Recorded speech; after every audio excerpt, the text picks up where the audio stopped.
बाबा साहेब कहते हैं कि यह बेशक सही है, लेकिन मुद्दा यह है कि ऐसे समय में जब सांप्रदायिक भावना पूरे उफान पर है और राष्ट्रीय भावना अत्यधिक उतार पर, तो क्या हमें ऐसे सांप्रदायिक प्रांत बनाने चाहिए जब हिंदू और मुसलमान सांप्रदायिक भावना से ऊपर उठ जाएं और यह महसूस करने लगें कि वे मूलतः और अंततः भारतीय ही हैं, तो ऐसे प्रांत बनाए जा सकते हैं। प्रांतों में हिंदुओं को मुसलमानों पर अत्याचार करने के वैसे ही अवसर मिलने से योजना अच्छी नहीं हो जाती।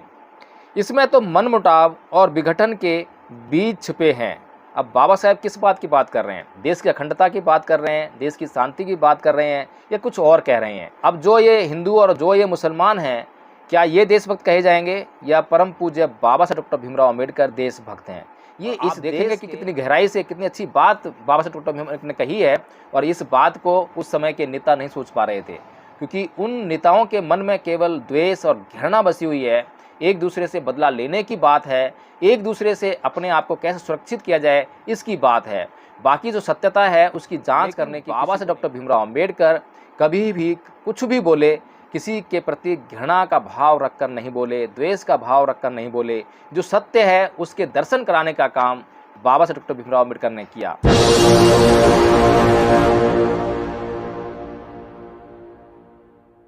जय भीम, नमो बुद्धाथियों। जो लोग बाबा साहेब डॉक्टर भीमराव अम्बेडकर के खिलाफ बोलने का काम करते हैं, उनका अपमान करते हैं, उनसे घृणा करते हैं, उनको देशद्रोही तक की संज्ञा देने का काम करते हैं, अंग्रेज़ों का पिट्ठू कहते हैं, तो उनके लिए आज मैं एक ऐसा उदाहरण लेकर आया हूँ कि उन्हें सोचने पर मजबूर होना पड़ेगा और अपने गले मान में झांकने का उन्हें काम करना पड़ेगा। सोचना पड़ेगा कि वास्तव में जो वो परम पूज्य बाबा साहेब डॉक्टर भीमराव अम्बेडकर सोचते हैं, क्या वो सही सोचते हैं या गलत सोचते हैं। इस देश का अगर देशभक्त किसी को कहा जा सकता है तो केवल और केवल परम पूज्य बाबा साहेब डॉक्टर भीमराव अम्बेडकर कहा जाता है। और जिन्हें गद्दार कहने की अगर हमें हिमाकत करनी है, गद्दार हमें कहना है, तो वे कौन लोग हैं उनकी भी हम पहचान कर सकेंगे। और ये जो उदाहरण दे रहा हूँ इससे बिल्कुल दूध का दूध पानी का पानी हो जाता है। ये बात उस समय की है जब बम्बई प्रेसिडेंसी थी, उसके 4 भाग थे। पहला महाराष्ट्र, दूसरा गुजरात, तीसरा कर्नाटक और चौथा सिंध। अब इन खंडों के लोग काफ़ी अरसे तक एक ही प्रशासन के अधीन एक दूसरे से जुड़े रहे। इस संघ में से अब कर्नाटक और सिंध प्रेसिडेंसी से अलग होने की मांग कर रहे हैं। अलग होने के लिए दलील यह दी गई है कि प्रांत प्राकृतिक इकाई नहीं है, यह जातीय या भाषाई एकता की कसौटी पर भी खरा नहीं उतरता, और वस्तुतः समजातीय समूहों को जानबूझकर तोड़कर तथा उन्हें विषय जातीय समूहों से जोड़कर इसे बनाया गया है। मैं बम्बई प्रेसिडेंसी से कर्नाटक के अलग होने का विरोध करता हूँ। एक भाषा, एक प्रांत का सिद्धांत इतना बड़ा है कि इसे व्यवहारिक रूप से लागू नहीं किया जा सकता है। जिन भागों को बम्बई प्रेसिडेंसी से अलग करने की बात जो की जा रही थी, उसका परम पूज्य बाबा साहेब डॉक्टर भीमराव अम्बेडकर ने विरोध किया और उनके बहुत से आधार प्रस्तुत किए। तो उसमें एक और बात निकल कर आई, वह बात निकल कर आई सांप्रदायिकता की, कि हिंदू क्यों चाहते हैं कि ये विभाजन हो और मुस्लिम क्यों चाहते हैं कि ये विभाजन हो। तो इसके ऊपर जो है चिंतन करना बहुत ज़रूरी है। और उस समय परम पूज्य बाबा साहेब डॉक्टर भीमराव अम्बेडकर क्या कहते हैं, इसको समझ लेना बहुत ज़रूरी है, विशेष तौर पर उन लोगों के लिए जो परम पूज्य बाबा साहेब डॉक्टर भीमराव अम्बेडकर की योग्यता पर शक करते हैं, उन्हें नाना प्रकार की संज्ञाओं से संबोधित करने का काम करते हैं और उनके प्रति जो है अवमानना करते हैं। बाबा साहेब कहते हैं कि यदि हम इस योजना की गहराई से जांच करें तो देख सकते हैं कि यह उतनी निर्दोष और बेकार नहीं है जितनी कि ऊपर से दिखाई देती है। मुस्लिम अल्पसंख्यकों की सुरक्षा के लिए यह मूलतः एक बढ़िया ढाल है। यदि हिंदू प्रांतों में बहुसंख्यक हिंदू अल्पसंख्यक मुसलमानों पर अत्याचार करें तो योजना 5 मुस्लिम प्रांतों में बहुसंख्यक मुसलमानों को अल्पसंख्यक हिंदुओं पर अत्याचार करने का अवसर प्रदान करती है। यह ईंट का जवाब पत्थर से देने की सुरक्षा पद्धति है। आतंक के बदले आतंक और अंततः अत्याचार के बदले अत्याचार इसका मूल मंत्र है। पूरी योजना का और सिंध को अलग प्रांत बनाने का यही उद्देश्य है। यदि इस बारे में कोई शक हो तो मैं उसे नेहरू समिति की रिपोर्ट का हवाला देकर दूर करना चाहता हूँ। रिपोर्ट में कहा गया है, हम मानते हैं कि सिंध को अलग करने की मुस्लिम मांग सर्वाधिक संतोषजनक ढंग से नहीं की गई थी। यह सांप्रदायिकता पर आधारित थी और बेमतलब ऐसे दूसरे मुद्दे से जुड़ी हुई थी जिनसे इसका कोई सरोकार नहीं था। नेहरू समिति सिंध के अलग होने का असली कारण बताने से कतराई। मौलाना अबुल कलाम आज़ाद अपने एक भाषण में, जो कि कलकत्ता में अधिवेशन हुआ था, वहाँ उन्होंने भाषण किया था, तो उसमें जो बात कहते हैं, अब 5 मुस्लिम प्रांतों की तुलना में 9 हिंदू प्रांत होंगे। ये मौलाना अबुल कलाम आज़ाद जी कहते हैं अपने भाषण में। और 9 प्रांतों में हिंदू जैसा व्यवहार करेंगे, वैसा ही व्यवहार 5 प्रांतों के मुसलमान हिंदुओं के साथ करेंगे। क्या यह बड़ा फ़ायदा नहीं था? क्या मुस्लिम अधिकारों को मनवाने के लिए एक नया हथियार हाथ नहीं लग गया था? हिंदुस्तान टाइम्स में यह खबर 3 जनवरी 1928 के दिन दर्ज है। तो इस प्रकार से अबुल कलाम आज़ाद ने अपने सांप्रदायिक समूह मुसलमानों से इस बात पर सहमति ली और वाहवाही लूटी कि कितना बड़ा काम उन्होंने किया है। जिस प्रकार से हिंदू अपनी सोच बढ़ा रहे थे मुसलमानों के खिलाफ, इसी प्रकार से मुसलमानों ने प्रतिकार करते हुए अपनी सोच स्पष्ट की। तो इस पर बाबा साहब डॉक्टर भीमराव अम्बेडकर जो इस योजना के पीछे जो भी सोच है उसको किस तरह से बताने का काम करते हैं, ये बड़ा महत्वपूर्ण है। इस योजना में दूसरे प्रांतों में उनके धर्मावलंबी साथियों द्वारा किए गए अत्याचारों या पापों के लिए निर्दोष अल्पसंख्यकों को मुस्लिम प्रांतों में हिंदुओं और हिंदू प्रांतों में मुसलमानों को सज़ा देने का मौका दिया गया है। इस पर ना तो हिंदू सोच रहे थे, ना मुसलमान सोच रहे थे कि जो लोग निर्दोष हैं, जिन लोगों का किसी भी व्यक्ति पर अत्याचार करने से कोई मतलब नहीं है, और यदि किसी दूसरे प्रांत में, यदि किसी प्रांत में हिंदू लोग हैं जो कि कभी अत्याचार नहीं करते हैं, शांतिपूर्वक रहते हैं, लेकिन किसी दूसरे प्रांत में हिंदू मुसलमानों पर अत्याचार करते हैं, तो उनका बदला लेने के लिए जिस प्रांत में हिंदू अल्पसंख्यक हैं, उस प्रांत के मुसलमान जब उन पर अत्याचार करेंगे तो क्या वे निर्दोष लोगों पर किए गए अत्याचार नहीं होंगे? ये बात को जब हम धार्मिक उन्माद में होते हैं, सांप्रदायिकता के माहौल में होते हैं, भूल जाते हैं। बाबा साहब डॉक्टर भीमराव अम्बेडकर हर बात की बड़ी बारीकी से जांच करते हैं, और कुछ लोग आजकल पाकिस्तान भारत के विभाजन पर लिखी गई पुस्तक को लेकर उसके कुछ अंश उठाकर मुसलमानों का विरोध करने के लिए हिंदू लोग बाबा साहब डॉक्टर भीमराव अम्बेडकर के कथनों को प्रस्तुत करने का काम करते हैं, उसको फैलाने का काम करते हैं।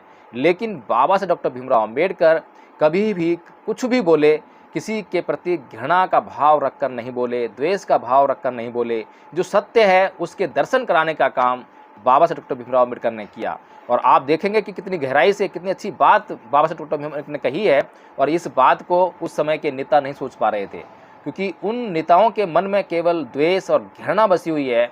एक दूसरे से बदला लेने की बात है, एक दूसरे से अपने आप को कैसे सुरक्षित किया जाए इसकी बात है। बाकी जो सत्यता है उसकी जांच करने की किसी को पड़ी है। तो बाबा साहब आगे कहते हैं, जो पद्धति अल्पसंख्यकों को उनके अपने ही प्रांतों में नागरिक के बदले बंधक समझने की अनुमति देती है, उसकी अपने आप निंदा होनी चाहिए। ये अल्पसंख्यक वे लोग हैं जिनके अधिकार उनके गलत व्यवहार के कारण जब्त नहीं किए जाते, बल्कि कहीं और उनके भाई बंधुओं ने जो गलत व्यवहार किया होगा उसके दंड स्वरूप समाप्त किए जाते हैं। और कौन कह सकता है कि जिस शिकायत के आधार पर अधिकार जब्त किए जाते हैं वह हमेशा सही और ठोस होंगे। हिंदू प्रांतों में हिंदुओं को मुसलमानों पर अत्याचार करने के वैसे ही अवसर मिलने से योजना अच्छी नहीं हो जाती। इसमें तो मनमुटाव और विघटन के बीज छिपे हैं। अब बाबा साहब किस बात की बात कर रहे हैं? देश की अखंडता की बात कर रहे हैं, देश की शांति की बात कर रहे हैं, या कुछ और कह रहे हैं? अब जो ये हिंदू और जो ये मुसलमान हैं, क्या ये देशभक्त कहे जाएंगे, या परम पूज्य बाबा साहब डॉक्टर भीमराव अम्बेडकर देश? ये इस देश के हर एक उस व्यक्ति को सोचना चाहिए जो जाति आधार पर अपने आप को उच्च समझता है और परम पूज्य बाबा साहब डॉक्टर भीमराव अम्बेडकर की जाति से घृणा के कारण उनसे घृणा करता है। शर्म आनी चाहिए, लज्जा आनी चाहिए ऐसे लोगों को।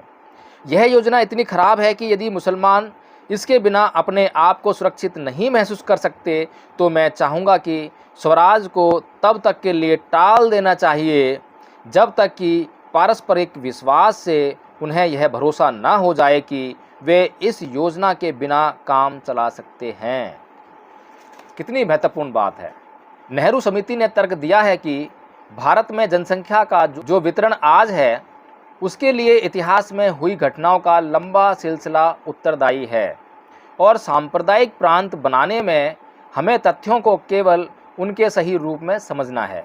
बाबा साहेब कहते हैं कि यह बेशक सही है, लेकिन मुद्दा यह है कि ऐसे समय में जब सांप्रदायिक भावना पूरे उफान पर है और राष्ट्रीय भावना अत्यधिक उतार पर, तो क्या हमें ऐसे सांप्रदायिक प्रांत बनाने चाहिए जब हिंदू और मुसलमान सांप्रदायिक भावना से ऊपर उठ जाएं और यह महसूस करने लगें कि वे मूलतः और अंततः भारतीय ही हैं, तो ऐसे प्रांत बन। जो भी हो, इस प्रश्न को तब तक स्थगित किया जा सकता है जब तक कि दोनों यह महसूस ना करने लगें कि वे भारतीय पहले हैं और उसके बाद हिंदू तथा मुसलमान हैं।